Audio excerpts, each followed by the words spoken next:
मेरा गांव से ताल्लुक है, और मेरा गांव जो था वो पाकिस्तान की बहुत अहम झील है। हाँ। उसका नाम है मंछर लेक। आए है। ठीक है, वो सेवन शरीफ के करीब है। बिल्कुल। और वहाँ पे उस मंछर झील का एक जो हिस्टोरिकल या उसकी जो अहमियत है, वहाँ पे बोट हाउसेस हुआ करते थे। कि मीन्स के जो लोग थे वो मतलब अपनी पैदाइश से लेके मरने तक उनका जो पूरा लाइफ साइकिल था वो उस बोट पे गुजरता था। अच्छा। वहाँ पे उनके बर्तन, बिस्तरे, बच्चे, खुराक, तो वो बोट हाउस कल्चर जो था, हाँ। वो बहुत बड़ा रिच था। मंछर बहुत बड़ी रिच वेटलैंड थी, झील थी, जिससे मुख्तलिफ हमारी मछली मिलती थी, जो कि न सिर्फ सिंध में लेकिन सिंध के बाहर भी दूसरे सूबों में तक जाती थी।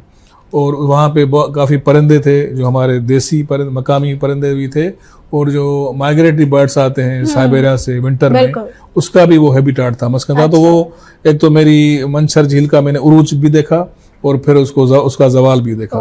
तो वो हमारे सामने हुआ कि किस तरह वहाँ के लोग खुशहाल थे और किस तरह फिर गुर्बत बढ़ी और वो पोल्यूट हुई, उसका पानी खराब हो गया और लोग आउट माइग्रेट करके पाकिस्तान के मुख्तलिफ इलाकों में मजबूर हो गए, क्योंकि उनको एक ही गुजर सफर का जो स्किल था वो फिशिंग ही आती थी, और वो मीठे पानी की फिशिंग आती थी। अच्छा। क्योंकि मीठे पानी की फिशिंग करना, माहीगिरी करना वो डिफरेंट है, जो साहिली इलाकों में माहीगिरी करना है, माहीगिरी तो इसमें क्या डिफरेंस है बेसिकली? ज़ाहिर है कि शोर है, समंदर है। हाँ। वो ज़ाहिर हाई टाइड में उनके मुख्तलिफ टाइमिंग्स होते हैं, डीप सी में जाना। और जो मीठे पानी की तो वो ज़्यादा मैं समझता हूँ निस्बतन आसान भी है, और वो सदियों से, जैसे मैंने कहा कि वो लोग वहाँ पे रहते थे, अभी भी है, लेकिन अभी उनकी पॉपुलेशन बहुत कम हो गई है। जैसे मैंने कहा कि माइग्रेट कर गए हैं, पानी की जो क्वालिटी है वो बहुत ख़राब हो चुकी है। तो ये एक बहुत बड़ा एक मैन मेड डिजास्टर है। और खुद जैसे हम बात करते हैं क्लाइमेट चेंज की, क्लाइमेट चेंज खुद ये एक मैन मेड डिजास्टर है, ये कोई खुद ब खुद ऑटोमेटिक नहीं होती है।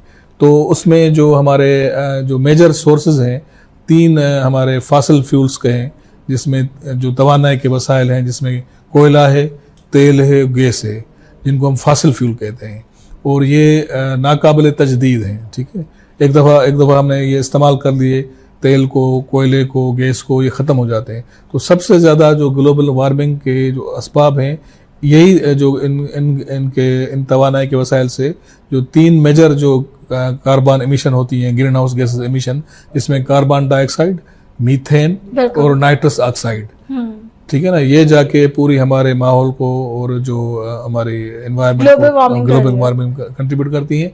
और आप देखेंगे हर दफ़ा, हर साल नए नए रिकॉर्ड बन रहे हैं।